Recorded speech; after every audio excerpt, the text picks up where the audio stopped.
So thanks for coming, everyone. This is going to be a bit of a whirlwind panel. My name is Max Wilbert. I live near here, just outside Eugene. And for the past several years, I've been working on several issues in the Great Basin and the Intermountain West. And I grew up in Seattle, and I know it's really easy for West Siders to forget about anything that's happening east of the mountains. People tend to think that it's empty, there's not much going on out there. But there's a lot going on. It's incredibly beautiful. It's very biodiverse.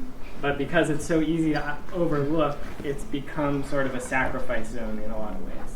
So this panel is a bit of a grab bag of some friends and contacts who I've met over the last several years who are working on some great issues in this region. And so we each aside will take about 10 minutes and talk through some of these issues. And hopefully we'll have some time at the end for some Q&A and discussion amongst us. So I'd like to go down the line first, and we could just have each panelist introduce themselves, if that's okay with you all. Could you start, Jennifer? I'm Jennifer Eisele. I'm from Shoshone-Paiute Tribe's Duck Valley Indian Reservation of Nevada and Idaho. I'm Laura Cunningham, Executive Director of Basin and Range Watch, and we're based in Beatty, Nevada, Southern Nevada. I'm Kevin Emmerich. I'm also part of Basin and Range Watch. I'm one of the co-founders, again based in Nevada. My name is Chris Zinda. I'm a homemaker. I'm a writer. I used to work for the National Park Service. And I live in Elkton, Oregon right now, hopefully for a while. Cool. It's a really good sign when it goes blue like that. Okay. So I'm going to start, and I'm going to stand just because I can't project very well when I'm sitting. So my work in the Great Basin, I'm going to start, and then we're just going to go down the line, I guess. So my work in the Great Basin began about 5 years ago when I moved to Salt Lake City. And I was new to town. I was trying to get a handle on the political issues in the area. And so I was attending meetings. I was checking out different groups. And my friend Michael, who lives down in Moab, Utah, sent me this article to read from the City Weekly, which is the weekly paper. And this was my introduction to the issue called the water grab. For a few decades now, Las Vegas has been running out of water. And they've been looking to the north for water. So they're planning to put in a series of wells and a 270-mile pipeline from eastern central Nevada all the way down to Las Vegas. So here's a map of what this looks like. The amount they want to extract is huge. It's on the order of 225,000 acre-feet per year. This would come from more than 200 industrial-sized wells. The pipeline that would carry the water would be 8 feet in diameter. And this is in the middle of a desert. This area has no rivers. There are a few streams, but there's not too much water out there. It's a very dry place. This is Tuburit, which is also named Mount Moriah by the white settlers when they came. And this is a 13,000-foot peak in Great Basin National Park. It has a glacier and groves of bristlecone pine. And for those who don't know, Nevada is just chock full of mountain ranges from 7,000 feet maybe all the way up to this height and higher over in the Sierras. And in the area of the water grab alone, there are 5 or 6 wilderness areas. And these wells would be put into place basically surrounding the national park and all of these wilderness areas, sucking the water out from underneath them. So this is where the water would come from. There's a lot of snowfall in these mountains in the winter. This is a spring storm, actually. But there are some really beautiful creeks that come out of these mountains, and that's the water that they want to take. So they, like I said, they plan to put wells on all sides of the national park and suck it out from underneath the park. And there's a lot more going on in this region as well. This is called the Shoshone cedars, or the swamp cedars. It's a biologically unique grove of Rocky Mountain juniper trees on the floor of Spring Valley. And this is an isolated population. There are 39 mountain ranges in Nevada, and these trees occur in Rocky Mountain junipers, and they only occur in one valley, and that's here in Spring Valley. And some botanists believe that these trees are speciating, becoming a whole new species. It's a really beautiful place, these springs bubbling up, and you have wildflowers in the spring. And because of the water and the shade, this has been an important gathering place for Goshute and Shoshone people for thousands of years.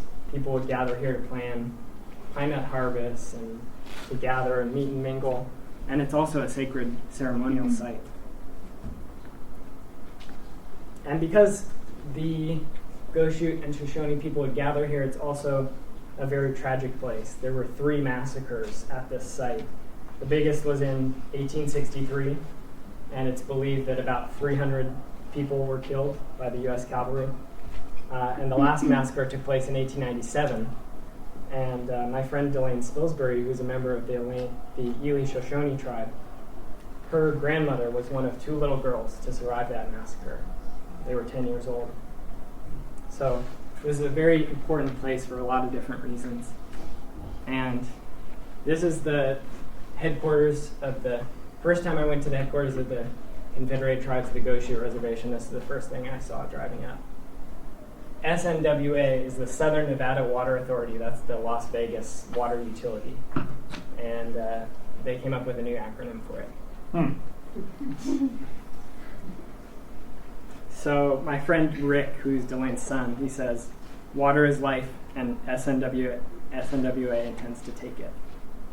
So we don't have a ton of time to discuss this issue further, but the current status is that it's a fight in the courts. It's a long-term struggle. The legal victories have been on our side for now, but they're not necessarily going to stay that way. It doesn't look like this pipeline is going in anytime soon, but all that needs to happen is for them to change a few water laws, and it could go in. So another issue that I've been working on in this region is a little more time sensitive. It's taking place right now, and that's around pinyon juniper forests.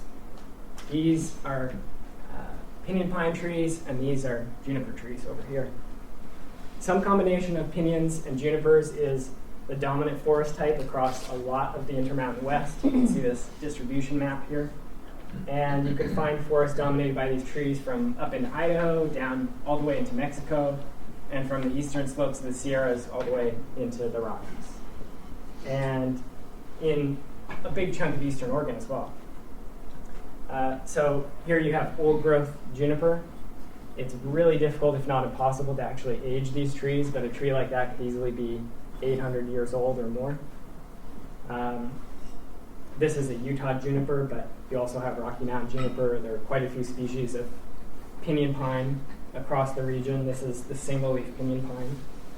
And these forests are important in a lot of ways, but among the reasons is pine nuts. These have been an incredibly important food source for humans for thousands of years. A pound of pine nuts is 3,000 calories, very nutrient dense. And when one forest or mountain range isn't producing well, the next one over often is. So over on the right here, we have juniper berries. These aren't a food source per se, but they're very powerful medicine. There's a lot of medicines that come from the juniper tree. So people talk about the pinyons and junipers being your food and medicine right there from those 2 trees. And these trees don't tend to get much respect because they're not big, they're not magnificent like the forests are out here. I think they're magnificent, but most people don't. And both of these trees can live to be up to 1,000 years old. It's pretty rare with pinyon pines, but one was found that was 963 years old. And these make up some of the biggest tracts of remaining old-growth forests that are probably left in the entire country. And not many people know about that. You go on these forest protection organization websites and look at maps of remaining old growth, and they don't even show any forest in Nevada whatsoever, let alone these big swaths of old growth forest. So it hasn't been, oh, there's my phone ringing. That's embarrassing. It hasn't been easy for these forests. The first major insults started in the 1860s when the mining industry really took off across Nevada. Up here you have a charcoal kiln, and this is a mine outside Virginia City.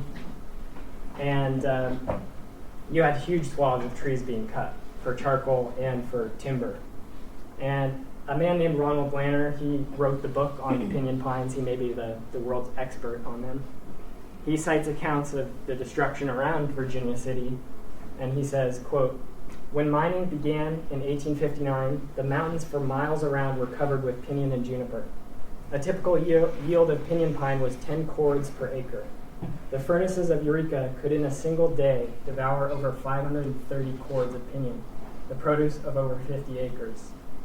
After 1 year of major activity, the hills of Eureka were bare of trees for 10 miles in every direction. By 1874, the wasteland extended 20 miles from town, and by 1878, the woodland was nowhere closer than 50 miles from Eureka." And for me, I think it's a key point that oppression is always tied to resource extraction. So as these sources of food and medicine were destroyed, the indigenous people of the area became dependent on these wage jobs, mostly in ranching and logging. And then when the mining industry collapsed in the late 1800s, the pinyon trees were mostly gone, the grasslands were fenced and overgrazed, and the old ways were kind of lost in a lot of ways, or at least beaten back a lot. So, unsurprisingly, given how this culture operates, a similar thing is happening today. I first learned about this a few years ago when a friend named Myron Dewey, some of you may know him from live streaming from Standing Rock. He was one of the people doing that. He started sharing these photos of 70 acres of a traditional harvesting area near Sweetwater, Nevada, that they went out to harvest their pine nuts and the trees were just gone. And here's some more pictures. This is one of the elders who's been fighting this out there. And the Forest Service said this was a mistake, but it wasn't a mistake because they're doing this exact same thing on a massive scale throughout the entire Intermountain West. We're talking hundreds of thousands of acres. The BLM, the Bureau of Land Management, is the main driving force here, but I think this issue circles around some of the major trends that we see in our culture today. It's ranching, when you look at white supremacy and you talk about people like the Bundys out there in Malheur, and circling back to Trump, it's sort of all linked together. It's part of the same mindset. So today, the dogma of the Forest Service and the BLM is that these pinyon juniper forests are encroaching on lands that they don't normally occupy. And this is based on their computer models, and which have a lot of flawed assumptions often. And they also accuse these trees of using too much water. And both of these arguments have been soundly defeated in the scientific literature, and I'm happy to give you some references at the end of the slides here. But these trees are actually not encroaching, they're recovering, because they were clear-cut extremely heavily, like we said, in the 1800s, the mid to late 1800s. So these forests are coming back. That's what they're doing. And I think they're being scapegoated. So this is chaining. This is one of the ways how they take down these forests. They take an anchor chain from a battleship, and I think there's a lot of tragic poetry in that. They hook it between two bulldozers, and they just drive it across the landscape and rip down everything in the path. And what's left behind is a total wasteland. They're doing this all over the place. They also use poison. They spray herbicides. They cut individual trees by hand. They use machines called masticators, which basically just chew up the entire tree into wood chips. Two projects I learned about just this week: 47,000 acres in Navajo County and 100,000 plus acres near Prescott, Arizona, both in Arizona. And they're doing this in Eastern Oregon as well. And I think it's insane to think that a practice like chaining can actually improve the habitat, which is what they claim. These treatments they call them treatments, enhanced interrogation techniques. Spelled differently, or? No, treatments, just normal, they call With them an A treatments. instead of a double E? Yeah. What do they do with the tree? Different things. They'll sometimes use them for biomass, which I think Chris is going to talk about a little bit. I'll get to And that. sometimes they let people take them for firewood. Sometimes they pile them and burn them, or sometimes they just leave them on the ground. Some people estimate that these lands that have been chained could take 5,000 years to recover because the Great Basin is so fragile. So they tell us that no old-growth forests are going to be cut, that it's only these young trees. But you go out there and you see it with your own eyes, and it's not true. This is on Spruce Mountain, a couple 100-acre destroyed area that we walked through. And this is a juniper that was, that other beautiful juniper in the first slide that was so thick, right behind me when I was taking this picture. So you have this beautiful old growth forest, and then on the other hand, side you have this. And this was a juniper tree that was, something like this big around. They're slow growing trees out there. So I want to close with a quote from Murray Morgan from 1955 because I think it encapsulates how most people think about trees in this culture. The quote is, "It was strangely like war. They attacked the forest as if it were an enemy to be pushed back from the beachheads, driven into the hills, broken into patches, and wiped out. Many operators thought they were not only making lumber, but liberating the land from the trees." And the key to me with this is that I don't think there has to be any emotion involved necessarily in hatred. My friend Derek Jensen writes that any hatred that's felt long enough no longer feels like hatred. It feels like economics, or it feels like the way things are. And I think that's the situation that we're in. You have this very dispassionate justification for destroying these forests that's full of holes, but when you actually see what they're doing out there, it's just laying waste. So, in closing, for the past 5 years, I've been organizing a trip out here to this area in eastern Nevada. It's extremely beautiful, and the trip is called the Sacred Water, Sacred Forest Camp, formerly the Sacred Water Tour, and it's taking place over Memorial Day weekend. Just outside Great Basin National Park, we'll be visiting some of these sites and discussing strategy and sharing skills and information with each other. It's an amazing place. It's very wild. It has some of the darkest skies in the lower 48, as this picture shows. And I think it's really important to get out there and just fall in love with the land. And that's what will lead us to fight for it. So again, that's May 27th to 29th. So talk to me if you're interested. And that's all I have.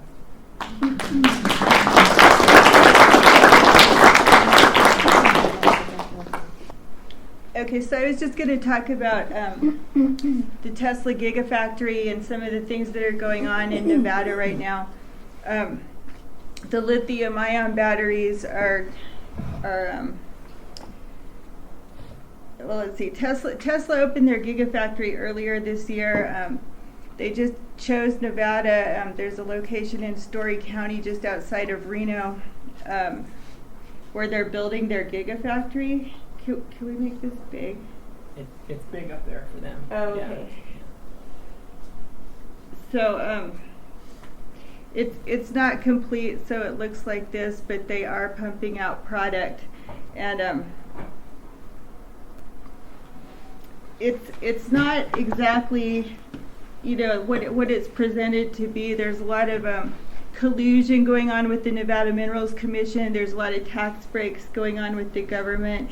It was actually funded, like the Nevada lithium supplier was funded under the Workforce Reinvestment Act in 2009, and BLM has like $28 million allocated for the Nevada mine, which is down by Tonopah, Nevada. So they're getting government subsidies to develop new extraction techniques. Right now, most of their product doesn't come from the United States. It's comes from overseas. That's, what is that? Okay, that was their early plans for Tesla, but they promised a lot of jobs, and there's not that. I think there's only 300 people working at the Gigafactory right now. They promised 6,000. Their only local lithium supplier is Chemtailfoot Albemarle, and it's down by Tonopah, Nevada. It's called Clayton Valley Lithium Mine, Silver Peak. It used to be hard rock mining, but in the 80s they got a permit to spill out brine from deep geological aquifers onto the flats in an alkali valley. It's kind of a contained basin, but they've been pumping out about 38,000 acre feet a year from the deep geological aquifers, and just like having settling ponds in the valley. So that's their only local supplier in the U.S. And Chemtailfoot was also a Cold War era weapons handler, so they left a lot of waste in Pennsylvania and North Carolina. There's another lithium source or processing place in North Carolina, but the lithium itself comes from overseas. So the rest of the batteries are the three things they need most to make it is cobalt, lithium, and what? Cobalt, lithium, and Water. no, not water. Graphite. So those are being imported mostly from China, but the cobalt comes from the Congo, so it's a conflict mineral. There's a lot of human trafficking, child labor. The Congo's got their warlords and arms dealers, and it's where blood diamonds come from. So that was one of the reasons for the Dodd-Frank Act, and you see that Elon Musk is now Trump's advisor, so the Dodd-Frank Act was just repealed by executive order recently because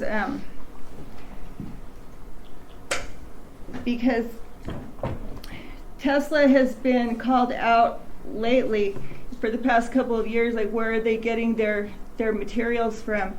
And they haven't disclosed it. Even Apple, Panasonic, the other companies have disclosed the source of their materials, but Tesla just doesn't want to do it. They don't want to answer. So Amnesty International has been doing investigations. There's a really good series that I cited about the lithium is coming from South America, from Bolivia, Chile, Argentina. The indigenous people in the South American Alps are just being polluted. They're even their stock water, they've been dewatered so much that they just, they herd their animals, and they don't even have water for their animals anymore. It's just really been destructive, and that's Albemarle is the company that's in Chile right now. They're the biggest lithium supplier in the world. They're also in Australia and other places, but that's one of Tesla's suppliers. So there's a really good series in the Washington Post about Albemarle, and they did a 3-part series about the cobalt from the Congo, the graphite from China. And usually all of this is purchased from, Chinese buyers, get it to China, and then it's imported from China, so it kind of loses its place in the materials supply. So back to Nevada, Silver Peak Lithium has been in business for about, I think they've been in business over 50 years, but they started spilling out their water onto the flats through the brine. They pump up a salt brine and they process it, they refine it right there, and now they're looking at extracting through geothermal sources, and then they want to refine it and re-inject it into the groundwater aquifer. But the aquifer under Clayton Valley is already contaminated. It's pretty closed off from the rest of Nevada, but they don't have any drinking water. There is a historic mining town. It was a silver town originally. There is a lot of new mineral claims in Nevada. I think there's been over 10,000 unpatented mining claims filed with Nevada Division of Minerals since, I want to say, the beginning of 2015.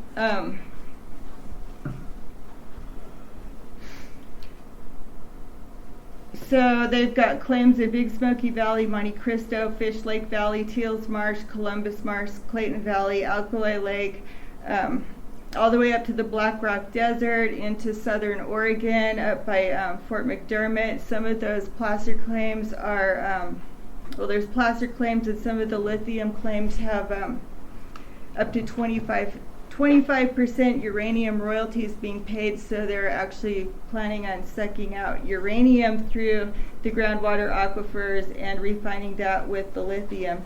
So I think,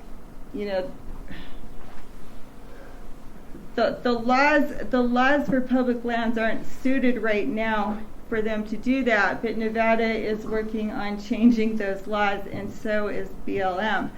So that has a lot to do with the land transfers to the state of Nevada that American Lands Council is lobbying for. I don't know what that will do to tribes if because Nevada doesn't have any kind of trust responsibility to Indian tribes. So the water rights are an issue because all the surface water in Nevada is owned. Nevada is in charge of the groundwater aquifers. So there was a law coming out that there was draft legislation. It was a Nevada Assembly Bill 52 where they were going to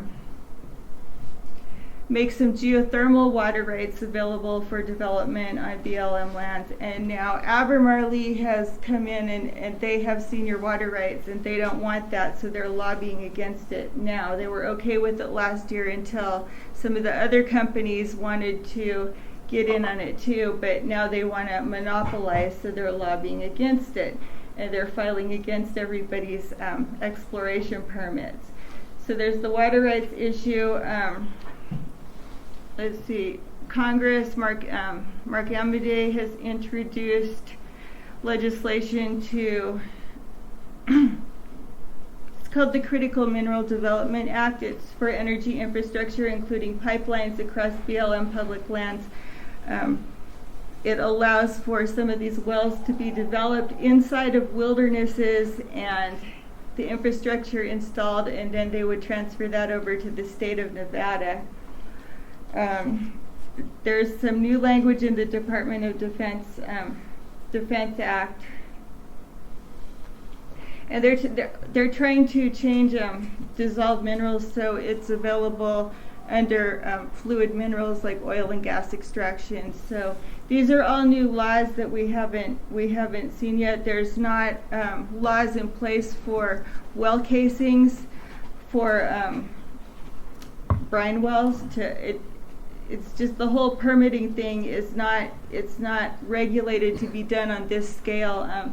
The Clayton Valley site was like one site that was permitted for Department of Energy back in the 50s. So it was never intended to be a statewide operation. They're also looking at the Salton Sea. They have some claims over by Moab, Utah. Wyoming kind of dropped out of it. They were looking under the oil and gas fields down by Rock Springs, Wyoming, but they've kind of backed off on that. I'm not really sure why. But the whole presentation of Tesla, the Gigafactory being a clean energy alternative is really, when you start looking at what it really is, it's pretty shocking. So, just letting you know. Okay. Yeah. So I'm going to switch out. I was going to talk about some energy extraction issues in the Great Basin in Nevada, but this has sort of been breaking news for us.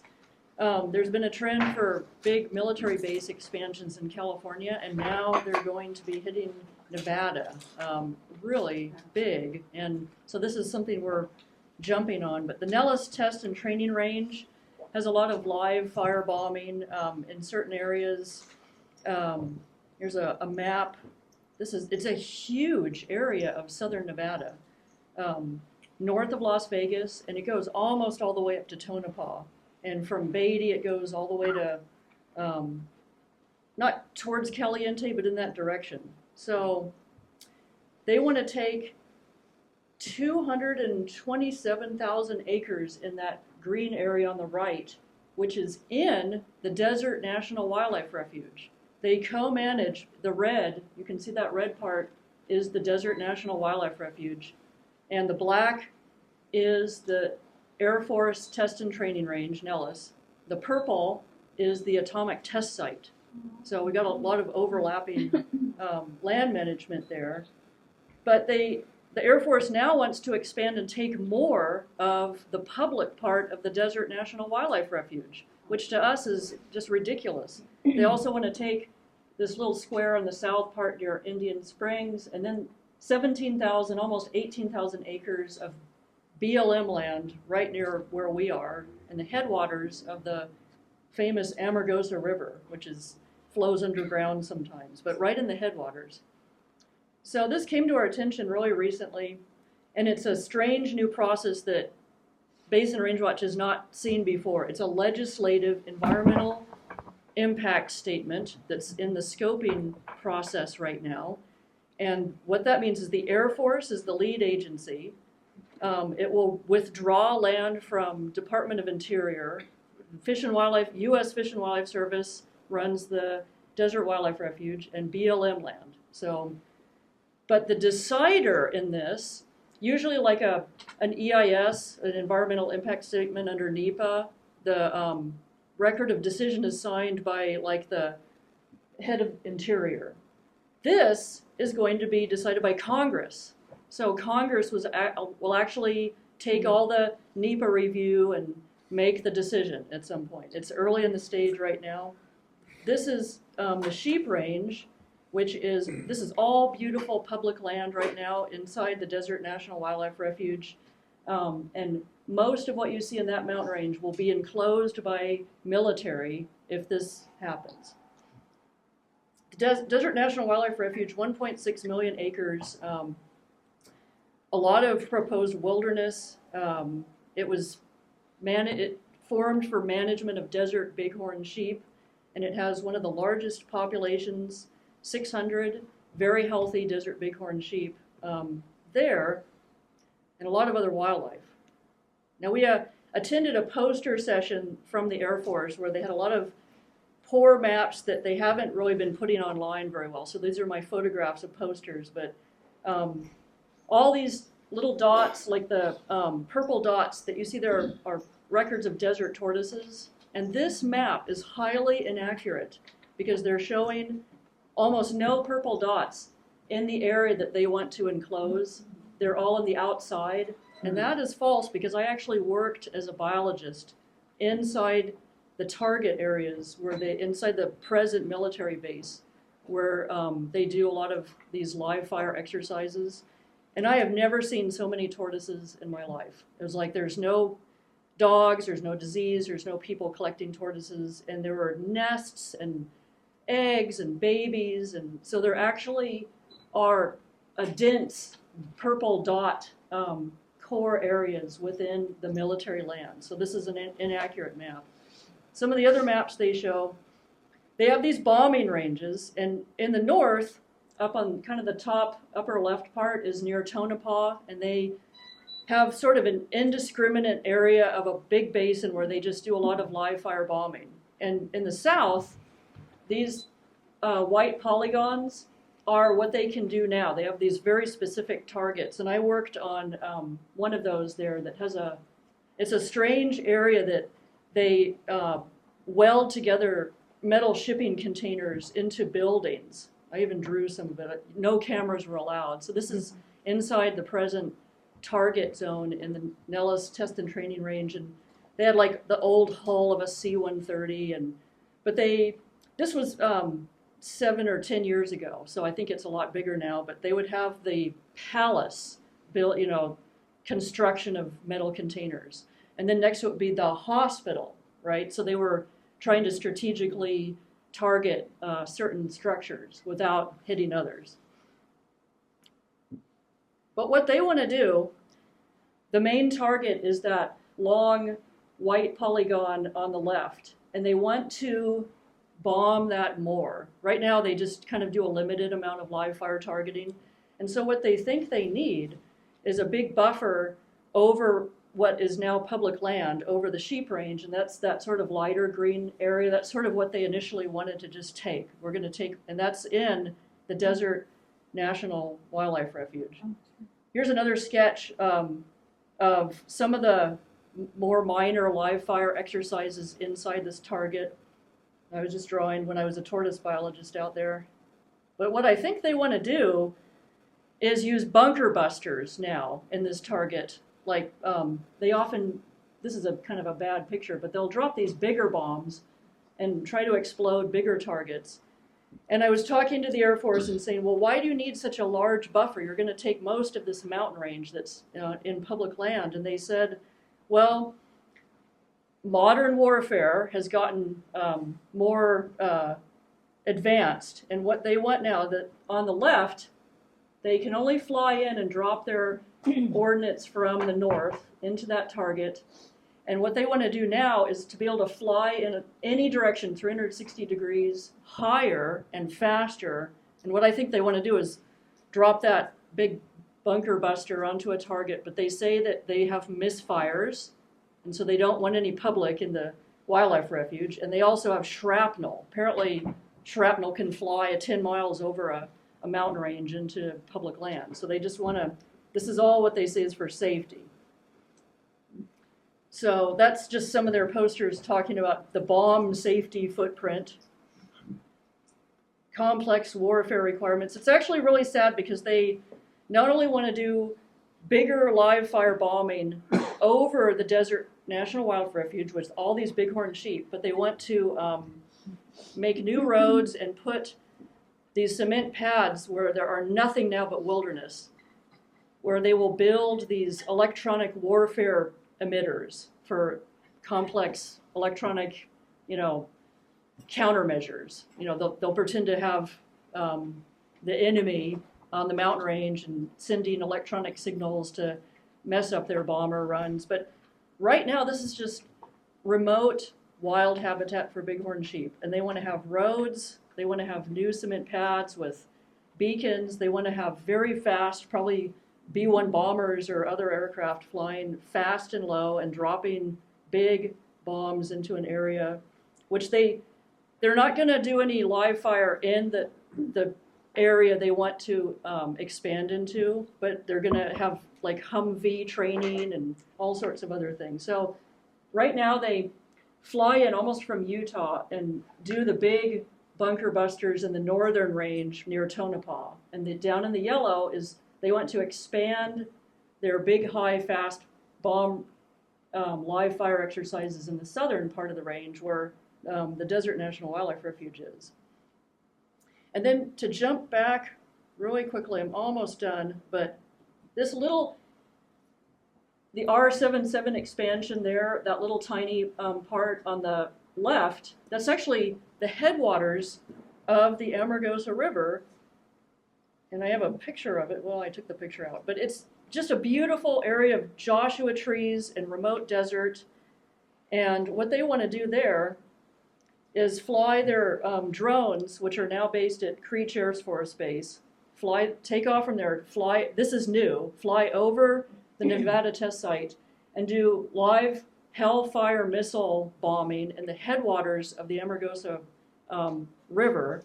And so they need another buffer for us public who might be hiking or whatever in BLM land, which we do a lot. It's a beautiful area of Joshua trees and desert. There's desert tortoises. So we're not too happy about them wanting to take more BLM public land and closing it off.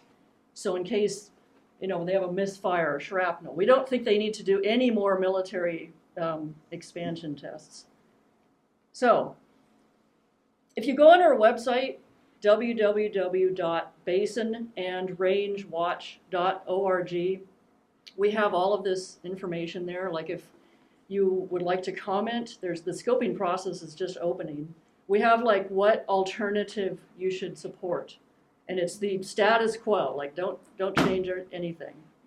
Because otherwise right now you go and you hike into this, up the Amargosa River and you hit a sign like this. And there's like a little gate, but you could walk through it. I mean, it's pretty mild, but if you kept going, you eventually will meet with patrol and they'll, take you back out. So it's just will be a complete removal of the public from another big section of public lands. So what can we do? We're shortly going to be doing a letter writing campaign and phone call campaign to Congress. And if you want to sign up for our newsletter, just go to our website and we have a newsletter sign up form, and we'll at some point in the next month probably be sending this out for just stopping the military from expanding more over public lands. Thank you.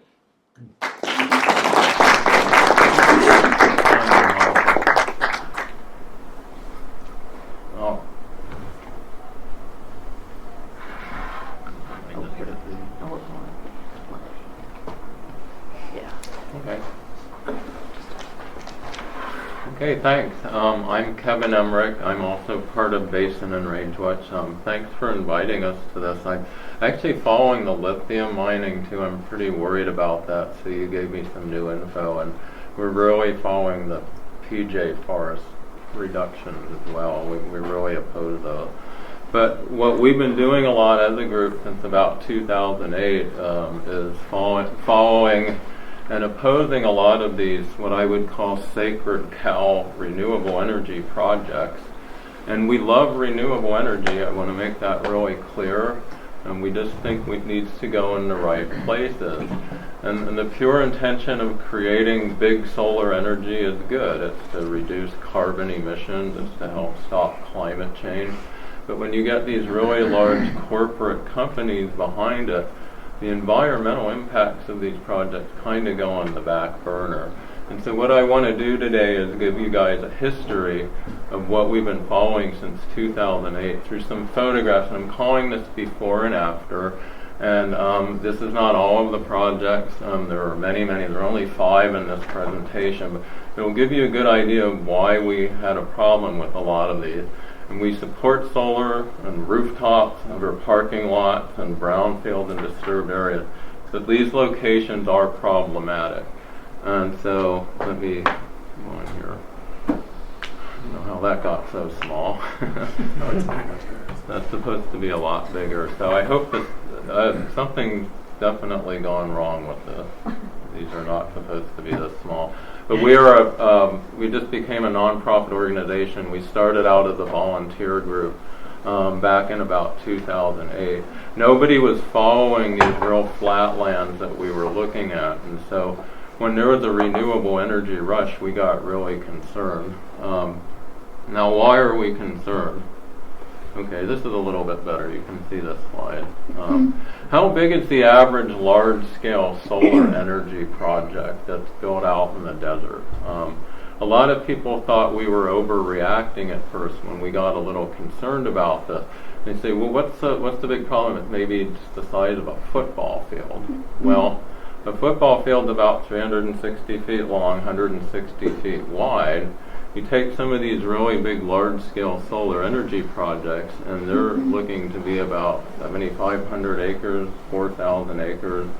It can take literally it's 2 miles of driving to get along a dirt road from one side to the other of one of these projects. So they can have pretty big environmental impacts. Okay, here's a brief history of solar energy and renewable energy on public lands. There are a lot of solar projects that are built both on public and private land. I'm going to focus on the public land ones in this presentation because that's where I have some of the best photos. I won't go through all of this. This would be tedious, but renewable energy, large-scale energy transmission has a pretty long history of being approved and talked about in the desert Southwest, whether it's California, Nevada, starting with President Carter.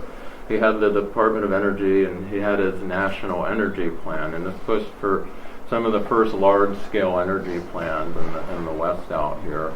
Moving up, I'll just go in 2009, under the Bush administration, the Interior Secretary put out a secretarial order to put 10,000 megawatts of these projects on public land. And then in the Obama administration in 2013 upped that to 20,000 megawatts. So, thank you for that. Well, that really got messed up there. There should be more on that picture here. I'm sorry about this. We started to hear a lot of terms like fast tracking, smart from the start, streamlining from the government. That map is a picture of solar applications located in the Emmerich Valley, Nevada. And in 2009, it was literally covered with it. There were like maybe 30,000 acres worth of big solar applications just in that part of public lands on the desert. We started to get other planning, like when they say smart from the start, they came up with the Solar Programmatic Environmental Impact Statement, which in 2012 resulted in the creation of 6 solar energy zones. or excuse me, 17 solar energy zones in 6 western states. And these were created to put the energy in parts of the desert where they thought it would have the least impact, and then to streamline that approval. For example, instead of an EIS for a big 2,000 acre solar project, we just get a 30-day environmental assessment because the review was done smartly in the beginning.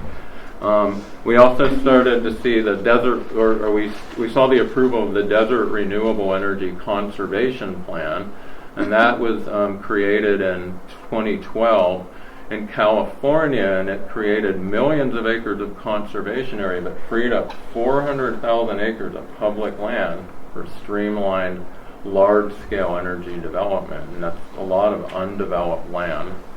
Okay, let's see if, hopefully the next one will be better. So, okay. This is the first one that I'm going to talk about. Now, this is the Great Basin panel here, and a lot of these photographs are going to be in the Basin and Range province that goes south of there in the Mojave Desert. But I think you'll get the idea. We're following a lot of projects in the Great Basin, including the Spring Valley Wind Project, the Crescent Dune Solar Project, the Transwest Transmission Line, the Looning Solar Project. But this one's located down south of Joshua Tree National Park, and this is called the Desert Sunlight Solar Project, Riverside County, California. We went down there in 2010, walked around this site. It's a 20,000-year-old desert pavements, microfill woodlands. Those are desert trees with bipinnate leaves, and it's an arboreal desert. This is about 4,600 acres. This is the before, and they replaced this with all photovoltaic panels. And this is a massive project that goes as far as the eye can see. None of that desert pavement is left. None of those microfill woodlands are left. This project was very huge. It got a loan. Here we have some problems with the text again. It got a $1.8 billion Department of Energy loan, this project. And so when they got that loan, they just started bulldozing the desert. They completely cleared the desert. They cleared it so quickly they had fugitive dust problems. When these projects were all approved, they used a technique called adaptive management, which basically means approve now and mitigate later. And we ran into a lot of problems when they started doing that. This company needed to use 50 more acre feet of water for dust control, and they couldn't control their dust. Well, they're getting it out of an aquifer that's fossil aquifer, it's ice age water. And so when you extract that out of the desert, it doesn't come back until you go into another ice age. And then we have the lake effect. If you see this middle photo right here, a giant sprawling photovoltaic solar panel project looks like a lake.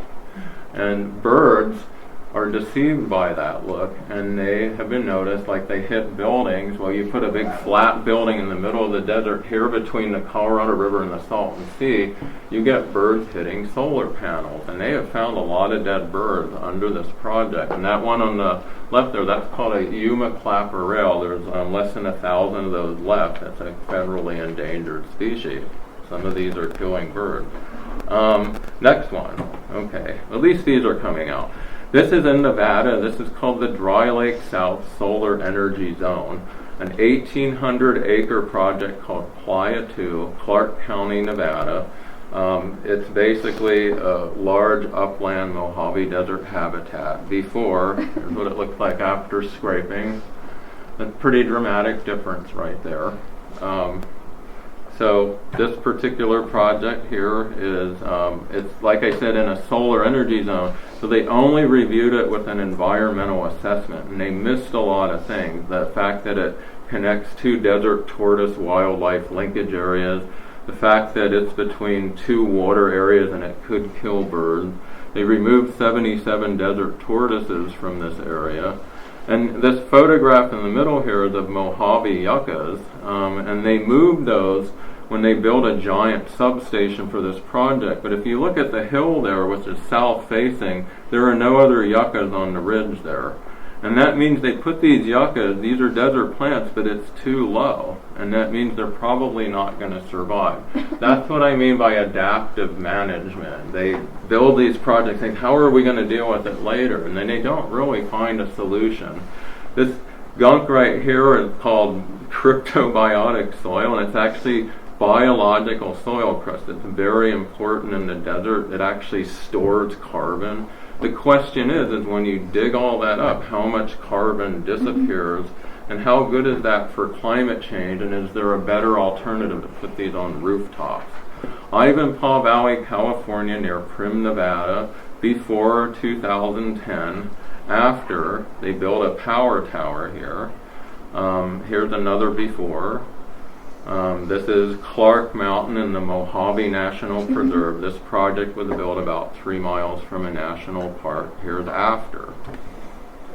And these are big, bright, there's 3 of these power towers there. They're not like solar panels. What they do, they have big mirrors that surround a central receiver tower. They focus the sun's heat and energy and light on this tower, heats up water and turbines, it goes down, it spins conventional water turbines and creates electricity. The Ivanpah project is full of different impacts. It's 3,800 acres, 5 square miles. They removed about 12 habitat for 12 rare California desert plants. It has wildlife impacts, severe visual impacts. And this photograph in the middle shows some of the steam coming out. This project uses a lot more natural gas than they promised. It runs on about 30% natural gas backup to start up boilers and to compensate for when clouds pass over this project. The question is, were all these environmental impacts worth it? So here's some others. I'll try to walk through these. I'm sorry this PowerPoint got messed up on the iPad here. But we have another really interesting problem created by power towers, and it's called solar flux. First of all of those mirrors attract birds, and that creates that lake effect. But when you're concentrating all of that heat and energy on one of these central receiving towers, you get this cone of electromagnetic radiation that's hotter than fire. And basically what it does, it can be up to 2,000 degrees, and it vaporizes birds. And we have the Ivanpah project with 3 of these towers killing about 3,000 birds a year, including a variety of raptors, wetland birds, roadrunners, all kinds of different critters, or birds. It also kills insects, and the insects are believed to attract birds, so it's maybe an ecological black hole in that respect. On the top, we have the Nevada Crescent Dune Solar Project north of Tonopah, a single tower, and there's a halo above that tower, and they concentrated all of the mirrors and the heat above that halo in a standby position. And in January 2015, they filmed 130 birds getting vaporized in midair from that. The company decided that they would mitigate that, and you see this middle photograph here, and that's the tower in standby, and that's the solar flux diffused, and that doesn't burn birds, it's not as hot. The question is, do they breed that? Do they get partially injured? Do they go off and get eaten by predators? On the left side is a prairie falcon that was singed by this project in July of 2016, taken to a wildlife rehab center, and you can see the wings are just gone. It's not dead, but it'll never fly away, and this is this chronic wasting of tissue caused by this solar flux. How do they mitigate it? Hey, they diffuse it. They've had other ideas. They're going to emit this stuff called bird buffer. It's a grape juice extract that puts out a vapor and scares birds away around the tower. Bright Source, the company, even said, we're going to put out decoy owls. That's on here. Can you imagine what a bird's going to think when it sees a plastic owl melted all over one of these mirrors? I don't know. So, desert tortoise is another issue. Ivanpah Valley is a very hot spot, and they removed 140 tortoises. They'd said there would only be 25 on the site. That was undercounted. It's a linkage area for tortoise. Another project here right next to it's photovoltaic state line. In the middle there is a desert tortoise. That's before, and this is approximately, these are not the same location. I couldn't get in the same location because all of the projects are now surrounded by fences. I can't get in there, but they're all approximate. And that's what it looked like after they graded it. So they had to dig up all those tortoises, move them over the fence, and get them out of the way. And that doesn't count for all the unendangered animals like the kangaroo rats and everything else. The State Line project saw a lot of desert tortoise mortality, where tortoises actually pace the fence and they overheat when they're looking for their old home. They put these little shelters around the fence which actually work. But some of the tortoises aren't so lucky and the coyotes get them. That's a common problem when you move and translocate tortoises. So Silver State, this is the final one and I'm just about done. Ivanpah Valley, just on the Nevada side, the whole area is on the state line. If you look at this photo, it's a little faded, but above the power lines across the valley is the alluvial fan of a mountain range called the Lucy Gray Mountains. On the bottom of that is this little casino tacky town called Primm, Nevada. But the project they built about 6 years later is about 4 times bigger than Primm, Nevada. And that's all photovoltaic panels. And right below that you can see Primm. Now, right above that is what they left for the tortoises.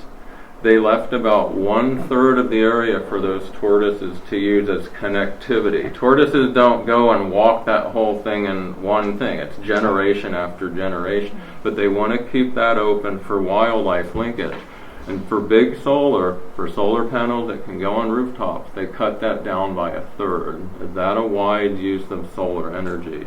Other issues I didn't talk about because the slide didn't come in here. Down in Riverside County is the Genesis project, and that was fast-tracked so much that they dug up an entire archaeological village without really consulting with the Colorado River tribe, and it created a massive outcry about big solar in that area. The federal government still approves and builds these projects, but a lot of people don't like those. So I think that's going to be all I say. Keep it on the rooftops. On our website, we have the alternative. I'm going to talk about all of the issues that everybody talked about, except for solar, maybe. Max talked about the dryland forests. Jennifer talked about the Air Force. You talked about the military and Air Force as well, and needs. Renewable, Jennifer talked about. I'm sorry. And I'm going to talk about the Red Rock Biofuels project. I'm a writer, like I said, and a homemaker. You can follow me along if you want. I've written 2 pieces on Counterpunch for this. One of them is called Scorched Earth, Military Forest Fuels in Oregon, and the other one's called Green Collaboration. And that's what I want to talk about today, is green collaboration.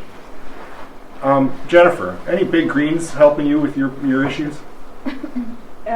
Sierra Club tries to, but I don't really. How about you guys? Big green helping you guys at all? No. How about you, Max? All right. Not too much. I'm angry. I'm an angry guy. Okay, and it shows from my writing. Okay. Max, this isn't. I guess I need to do this. But what is the theme of this conference? It's one cause, one voice, right? Yeah. So let me see if I can do this. I'm not even going to do this as far as this, because I only have a few minutes. I want to. Well, there it goes. Lakeview, Oregon. Anybody ever been there? Anybody been to Hard Mountain? Anybody been to Sheldon? How about High Rock? Steens. How about Bernie, California? All right, a lot of people have, but I mean, Eastern Oregon is the Great Basin. It's an awesome place. I love it. Lived in Lakeview, the Warner Mountains. It's a great place. So, Lakeview, Oregon has the Ruby Pipeline that runs through it. Anybody know what the Ruby Pipeline is? Ruby Pipeline is a gas pipeline that drains the fracking fields of Colorado and Utah that Big Green allowed to happen. And even Middle Green, Western Watersheds. I've been all over them because they took money to allow the Ruby Pipeline to come through. And the Ruby Pipeline is being used for projects like the Red Rock Biofuels projects and others to feed these industries along the Great Basin. I have looked at that Ruby Pipeline. I viewed it as the Glen Canyon Dam. It's Western Watershed's Glen Canyon Dam.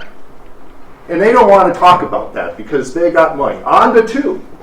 You think that Onda is like, some great thing. It's not. They took money in order to have this Ruby happen. So what's the Red Rock Biofuels project? I'm going to read. I'm shaking because I get mad. and I try to write this stuff out so I don't shake. One of the largest deforestation projects in the United States is about to commence under the name of renewables, right? Designed for the largest emitter of carbon on the planet, which is the military, Department of Defense, in this case Air Force, providing private venture capitalists with $75 million in taxpayer subsidies to produce biofuels under guaranteed contracts. Under what contract? Guaranteed. So the military has paid a private group of people to take 350,000 tons of woody biomass, juniper trees, under the guise of wildland fire management. So in other words, reducing the wildland fire risk in the wildland-wildland interface.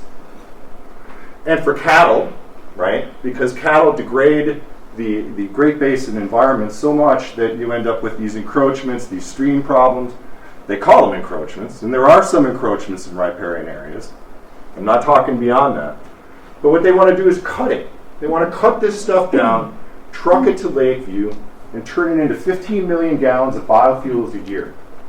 And they want to truck this stuff along, bomb trains through native people's lands, and to market for the Air Force to diversify their fuels portfolio. They've got a Nevada. Now there were 3 projects that were all promoted as part of the Department of Air Force Advanced Drop-in Biofuels Program. And so there's one over in just outside of Fallon that's Fulcrum Energy, and they take grease from the casinos and such and turn it into biofuels, not forests. Seems kind of okay and more renewable to me. But let me go through. Let me back up here because I've only got a bit of time here. So there are a variety of problems here with this. Number one, I have tried to get Big Green, Little Green, and everybody involved with this process from the beginning. And the beginning means back in 2009 when when I was living in Lakeview and some citizens asked me, hey, can you help with this? And it was to deal with not only biomass but also air quality. Okay, and the air quality issue with Lakeview is people are burning wood in their fires, wood for heat. They're poor people. They burn wood for their heat. They have inversions, 30 degree below zero on occasion, and they're out of compliance for wood 2.5, PM 2.5. I tried to sue. I wrote a petition to the EPA to say you're not with NAAQS. NAAQS says 3 years straight, National Ambient Air Quality Standards. 3 years straight, you fail, you're in. I wrote a petition. Nobody picked it up except for the NEDC in Portland, the National Environmental Defense Center. But nobody was willing to take it that next step. Okay, EPA came up with a program called Advance that essentially says, Lakeview, you come up with a plan to deal with your issues, and we will forego making you a non-designated, non-attainment area. And why does the non-attainment area matter? For 20 years, Lakeview has been trying to get biomass into town. Lakeview is a timber town. They cut all the timber down. All that's left are small diameter trees and drylands forests. For 20 years, an environmental group by the name of Sustainable Northwest, run by Jane O'Keefe, her husband is head of the Oregon Cattlemen's Association, John O'Keefe, and have tried for 20 years to sell this whole idea of biomass to jobs. That somehow Lakeview can turn their small diameter mill and all of these forests, this mismanaged forest around them, and put people back to work gathering this forest, taking it into Lakeview, and at first it was to burn for electricity. Iberdrola Renewables is based in Portland. They are the largest renewable company in the world, based out of Spain. Their North American operations are in Portland. Wyden loves them. So if you think that Ron Wyden's some kind of environmentalist like these big greens, he's not. We never did. He's interested in bringing home bacon. If you go online and look up Ron Wyden and biomass, you will see him defending. He said, I will do everything in my power to stop the Obama administration's rules on biomass. Everything. He's not an environmentalist. What's the name of that company in Portland again? Iberdrola Renewables. Iberdrola, Iberdrola. It's a Spanish company. Now, Red Rock, so I got the EPA involved with this, I got NEDC involved with this, I got Oregon Wild, thankfully they got involved with this. There were a few other groups that got involved, but then none of them were willing to go that next step, okay? So then all of a sudden Red Rock came into town. And Red Rock came into town and said, we're going to do this, and Iberdrola is going to do this. We know you got these air quality issues. DEQ even issued an air quality permit for Iberdrola's project that allowed them to pollute, while citizens were fined for burning wood in their wood stoves during non-attainment times, during red air days. What's that? That's what the NAAQS is supposed to do, right? Essentially say, put back or better, best available control technology on your stacks or better, if you're in this attainment category. Well, they weren't supposed to do that. Wyden helped with that, okay? Because you had 20 years of institutional inertia with two important political people, one of which is considered a Democrat, and that's Jane O'Keefe and her Sustainable Northwest that pushes this restoration through the lack of natural processes. Let's go in and mechanically take care of it. And it's all for cows. And in part also for fire, under the guise of fire in the wildland. That's no good. Now, ultimately, so I've already said, one, there's players that are not green. Big green. None of the big greens wanted to touch this after it went to the NEPA process. So, Red Rock came, we went through the NEPA process, they had the scoping documents out, some of the greens got involved, the Wilderness Society wants nothing to do with it, because they're part of the collaborative. Everybody know what these forest collaboratives are? These BLM collaboratives where they try to take ranchers, loggers, miners, and then have a few token environmentalists on there that want to cooperate, right? Like the Wilderness Society. The Wilderness Society signed on to this thing. The Lakeview Stewardship Unit is the oldest cooperative in the country. It's been around since the 1950s. They've been at it. And so the Wilderness Society and Andy Kerr from Oregon Wild, who promotes this kind of crap, who comes off as being some kind of environmentalist, he is part of, both are part of this collective, this cooperative. I said to Mike Anderson of the Wilderness Society, you guys going to come out against this facility now that it's here? Well, we don't care about that. What do you mean? You're only concerned about the head of the dragon, not the tail? And so every major environmental group has essentially said, we are not going to litigate. And part of the reason that they say they're not going to litigate, and I'm sorry, Jennifer, is because of Indian peoples. Okay? Now, the Red Rock Biofuels site, the EA, was site-specific for the 54-acre footprint of the site alone. This bullseye, that's where they want to get all the forest. And that was not part of any kind of EA. That was not part of any kind of NEPA compliance. Okay? What they also don't tell you inside the EA is that they can, they do, but I forced them to, which was, you can make your product off natural gas. You don't even need biomass, right? It's a bait and switch to suck off the ruby forever. And they're using subsidies, $75 million worth of politics, to get it to happen over 20 years of inertia. And why is it that Big Green's not involved? Because they don't know where the hell Lakeview is. A few people have been to Heart Mountain, but how many people have been to the top of the Warners? And so they don't know. It's another place no one knew, just like Elliot Porter's book when it comes to the Glen Canyon and the place no one knew. And that's what the Great Basin's been all along, is a place no one knows. So I'm just here to say, I'm sorry. I think everybody should be mad. I think everybody should get out and just get in. I don't know what to say. I'm trying to do my part. I'm a homemaker first. I'm thankfully my wife allows me to stay home, take care of kids, and write. Thankfully, I've been able to act locally and think globally, like everybody should. Okay, which everybody here is trying to do in their own projects and such, right? And I'm thankful that I've been able to start writing about these things, getting these things out into the public's eye, And from that, Max says, come here and talk to you. But I tell you, we don't have one voice. We don't have one cause. This is a project for the largest carbon emitter on the planet to produce unlimited amount of fuels from the fracking fields that supposedly all these environmental groups, Big Green and such, were against, right? You know, in Colorado and Wyoming, and they're not. And so I guess what I want to leave you with is I'd like to see PILC being used as a way to come up with an environmental Congress where people can get on the same page to be able to say, we agree with these things, and for other groups to say, well, we don't, so that they can be outed for what they are.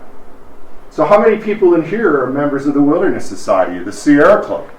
You going to give your money anymore? Because they certainly didn't help Lakeview. They helped me. Well, I'm glad. Maybe I can help you. Well, but I'll tell you, I don't know who you are, but I got a telephone call from Mary Edelman.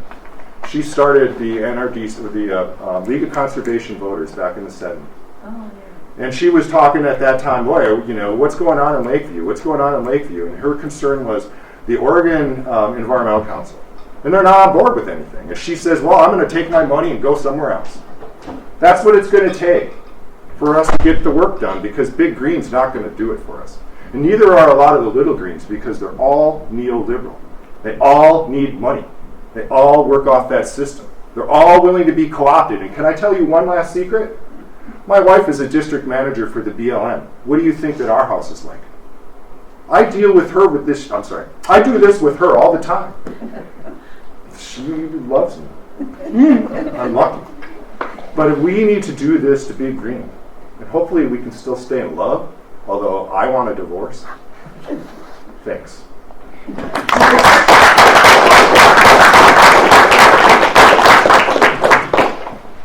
Well, thanks everyone. Really appreciate it. Thank Thanks you. for coming. We're a little over time, but nobody's coming in and kicking us out. So maybe we can do a few minutes of question and discussion. If that's okay with you all? Okay. I have a question for the Nellis expansion. A national wildlife refuge. So because they're not doing any direct bombing, they're not required to plan to move the bighorn sheep or the tortoises, or how does that work? Yeah, Or not they work. don't need to move them, but that was the refuge for the bighorn sheep. And so there's no place to move them to, really.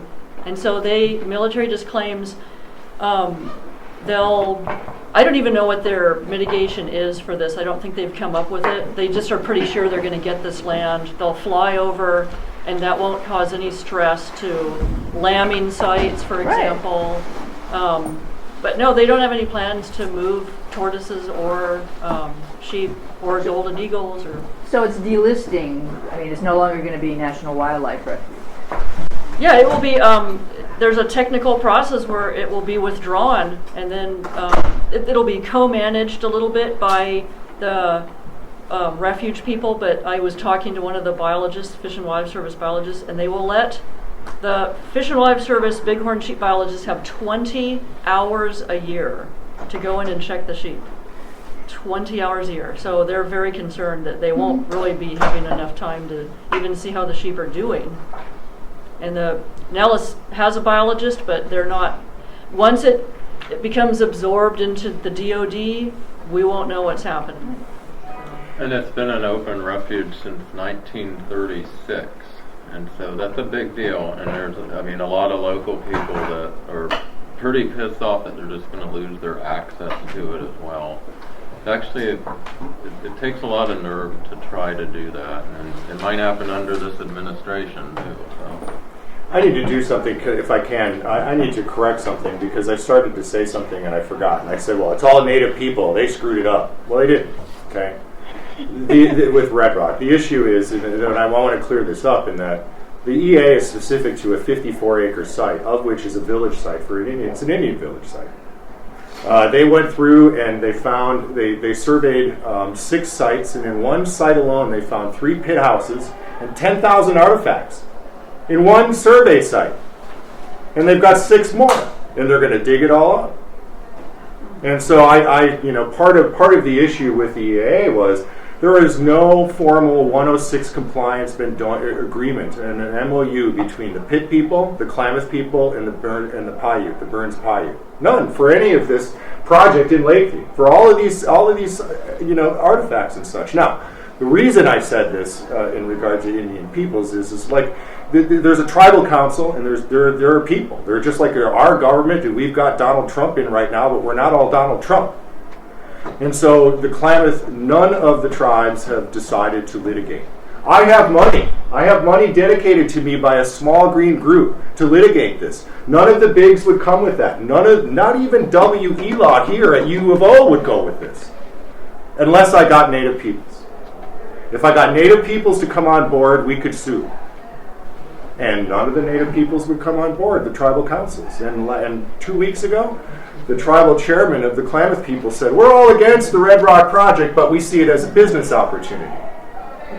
There's nothing racial about that, in my view. So I just wanted to clear that up. I mean, I needed to say that for my own benefit, Jennifer, but also to say that this is a substantial impact among many that I forgot to mention because I had your gracious time. So, thank you. Do you want to speak to the Rubio? Do you want to speak to the Rubio? I know you know some stuff. Ruby. Well, it impacted 39 tribes between Opal, Wyoming, and Lakeview or Mellon. But this is the era of compensatory mitigation, and it's like what the tribal leaders choose to do doesn't necessarily reflect the views of the public. So, what we're looking to do, at least now, is set up our own nonprofit, and achieve standing so we can enter our own protest with federal agencies. Thank you for letting me do that. Sure, no problem. There's a question over here. Yeah. Well, I live in California. I could get things done because I cooperated with not only build up big coalitions, but I work with the health community. And the health community is very much against biomass. Right. I don't know if you know that. I The do know American that, Lung yeah. Association has been very outspoken about. They're leading the charge, the health community Yeah, is they are. against biomass. But getting the medical community to come out and testify, people listen to the medical community. And they don't do that anyplace but in California, I've experienced. I agree, and I've tried to do the same in places like Lakeview, and none of them will because they won't have customers. Well, Not because of illness, but because they'll be shunned within the communities. I'm sorry to hear that. But, people don't understand that biomass is worse than coal for emissions. And that cancer is increasing. Almost 1 in 2 people now have cancer. I have 4 kids. 3 of them have had some sort of cancer. I haven't, but 3 of my 4 kids. And so I know it's a growing problem in our society, and a deadly problem for many. Right on. And biomass is certainly produces a lot of cancer. I don't have any statistics on it, but the American Lung Association knows about it. And I first became acquainted with cancer and air emissions back in the 60s, way back. And I would show them the tumors that were produced by high sulfur particulates. And that isn't even biomass, which is really very high, much higher than coal. So I think we have to get the medical community more responsible for this. I'm with you, and one thing that you're not mentioning as well is that carbon-wise, right? I mean, beyond human health, the question is are we going to exist? That's a higher carbon. And so the idea that forests, these largest contiguous old-growth forests left in the United States, right? These dryland forests. The idea that we're going to cut them down and then release this carbon, and that somehow they're renewable, it's not. No. Particularly when we need to use them as a sink. Well, the EPA came out again saying they said it was not renewable. No, that's not true in a part because Jen Merkley helped reverse the Clean Power Plan's strict language regarding biomass. It wasn't Wyden this time. It was Merkley and Collins. Both of them sent letters to the EPA when they came up with the CPP to specifically exempt biomass, so that each of the states who have to develop their own carbon plans could account for biomass as renewable. And that was how green our Congress people are, right? Merkley did Merkley and Wyden both. And what is it about? It's about bringing home the bacon. The things that the politicians want to do is be reelected, and how do they do that? They claim credit for doing things, normally bringing home jobs. The timber runs this thing. Well, regardless, science should be running things. Well, it doesn't. It does not. It's interesting too because in Europe biofuels are huge, and most people don't realize this. We hear these glowing articles about Germany has achieved such and such percentage of green power. What they don't tell you is that the largest percentage of that comes from biomass. In the southeast United States. A lot of that is The forest. southeast in United Georgia, States is the largest South exporter. Carolina. Yeah. They're cutting up forests in the United States, Right. turning them into pellets, Right. shipping them across the ocean, burning them in Europe in power plants, and calling that green power and calling that carbon neutral.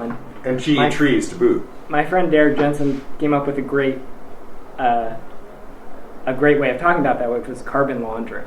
This is just like money laundering. Yeah, right. It's carbon laundering. And these are the sort of things that are being written to the Paris Climate Accord and all these agreements as being green and being carbon neutral, even though the science is They try to say obviously that we it's not. use waste wood here in Eugene. This isn't waste wood. You can go see the log every day being taken into the biomass plant. It's really disgusting. Our forests are just disappearing. Any other questions? Okay, well, thanks for coming, everyone. Thanks for everyone's Appreciate it. patience. I'd like to